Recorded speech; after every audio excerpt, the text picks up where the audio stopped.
तो properties of equality किसकी? Of real numbers. तो ये चीज़ हम पहले डिस्कस कर चुके हैं। पिछली जो हमारी प्रॉपर्टीज़ थी सारी, वो पहले 2 पार्ट्स के अंदर, अगर आपने नहीं देखा तो आप देख लें। तो थर्ड पार्ट आज हमारा है, इसमें हम इक्वालिटी की बात करेंगे। बेटा देखो, मैंने आपको बताया था जो साइंस है वो हमें क्या बताती है, उसके नाम से हमें सारा कुछ समझ आ जाती है। इक्वालिटी से मुराद है बराबर होना, इक्वल होना, ठीक है। तो आज हम जितनी भी चीज़ों की बात करेंगे उसमें इक्वल साइन आएगा, ठीक है, इक्वालिटी की बात होगी। तो इसमें बेटा कौन कौन सी आती है, पहले जल्दी से लिख लेते हैं, क्योंकि मुझे पता है कि आप लोग बड़े बिजी होते हैं और आपके पास बिल्कुल भी टाइम नहीं होता। ठीक है, तो जल्दी से इसको सॉल्व करने की कोशिश करते हैं। तो सबसे पहली प्रॉपर्टी है उसका नाम है रिफ्लेक्सिव प्रॉपर्टी। क्या है जी? Reflexive property. सेकंड नंबर पे बेटा हमारे पास आती है, उसे हम कहते हैं सिमेट्रिक प्रॉपर्टी। क्या है जी? सिमेट्रिक, सिमेट्री से निकला, एक तरतीब से। फिर हमारे पास बेटे प्रॉपर्टी आती है, उस प्रॉपर्टी को हम कहते हैं ट्रांजिटिव प्रॉपर्टी। क्या नाम है जी? Transitive property. Next one is, the fourth one is additive property. तो पहले इन 4 को देखते हैं, फिर बाकी देखते हैं। बेटा रिफ्लेक्सिव, रिफ्लेक्सिव से मुराद ये है थोड़ा सा रिफ्लेक्स होना। मतलब क्या है कि अगर वो कहता है जनाब आला कि आपके पास ए बिलोंग करता है रियल नंबर को। क्या है जी? ए बिलोंग करता है आपका रियल नंबर को, तो आपके पास ए बराबर होगा ए के।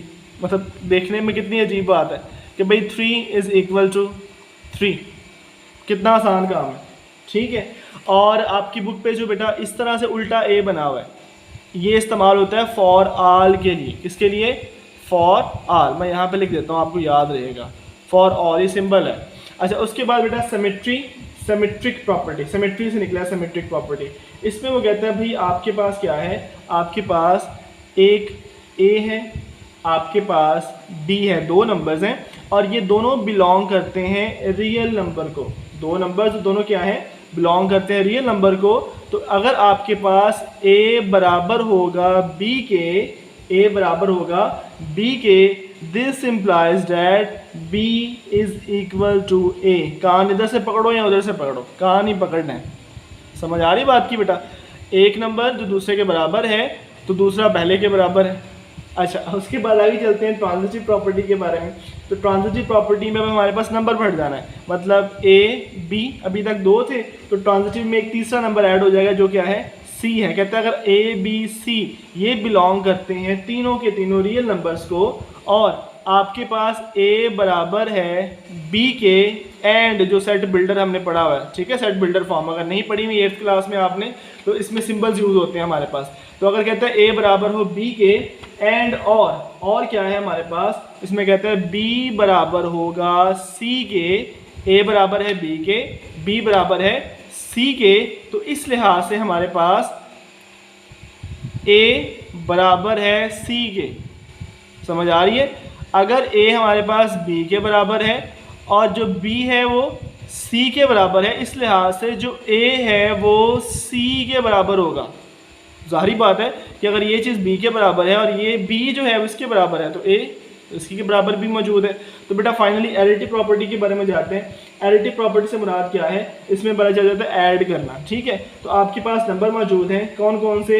ए आपके पास मौजूद है, बी आपके पास मौजूद है, सी, आप इसको एक्स वाई जी भी लिख लो, कोई मसला नहीं। ये तीनों नंबर बिलोंग करते हैं रियल नंबर को, ये तीनों नंबर बिलोंग करते हैं रियल नंबर को। और अगर आपके पास ए बराबर होगा बी के, ए बराबर होगा बी के, तो इस लिहाज से this implies that A plus B, A plus B, मतलब आप क्या कर रहे हो? ऐड कर रहे हो, ठीक है। या आप देखो ए या बी, इसको बल्कि सी हमने तीसरा नंबर लिया, तीसरा भी ले लेते हैं, छोड़ो बी अभी रहने दो, क्योंकि हम बी को इक्वल लेके आ रहे हैं तो सी के इक्वल है। अगर हम वो कहते हैं जनाब ए और बी 2 नंबर्स बराबर हैं, ठीक है, और अगर आप ए में सी प्लस करते हो, ए में सी प्लस करते हो, तो बी में भी सी प्लस करोगे, दोनों बराबर हो जाएंगे, ठीक है। क्या कि आपके पास 4 is equal to 3 plus 1, 4 is equal to 3 plus 1, और आपके पास एक और नंबर है, वो क्या है? 5, वो क्या है 5। तो इसका मतलब ये है बेटा आप 4 + 5 कर दो या फिर 3 + 1 में +5 कर दो, तो ये भी हमारे पास क्या बन जाएगा 9। तो ये भी हमारे पास क्या बन जाएगा 9। ठीक है, अगर ए बी बराबर हो और आप ए में भी कोई नंबर ऐड कर देते हो, बी में भी कोई नंबर ऐड कर देते हो, तो दोनों क्या आ जाएंगे फिर भी इक्वल आएंगे। This is additive property. ठीक है, तो फाइनली जो है हम आखिरी वाली पे चलते हैं। आखिरी वाली से मुराद कि मल्टीप्लिकेटिव प्रॉपर्टी है, उसके बाद जो है वो इसी की रिवीजन है मल्टीप्लिकेटिव प्रॉपर्टी। देखो लॉजिक सेम होगा, लेकिन क्या आ गया यहाँ पे, चूंकि मल्टीप्लाई आ गया तो यहाँ पे वो क्या बन जाएगा, प्लस की जगह मल्टीप्लाई आ जाएगा। ठीक है, मल्टीप्लिकेटिव से मुराद क्या है, सेम लॉजिक है, ए बराबर है बी के, आपने क्या किया, ए को सी से मल्टीप्लाई कर दिया और आपने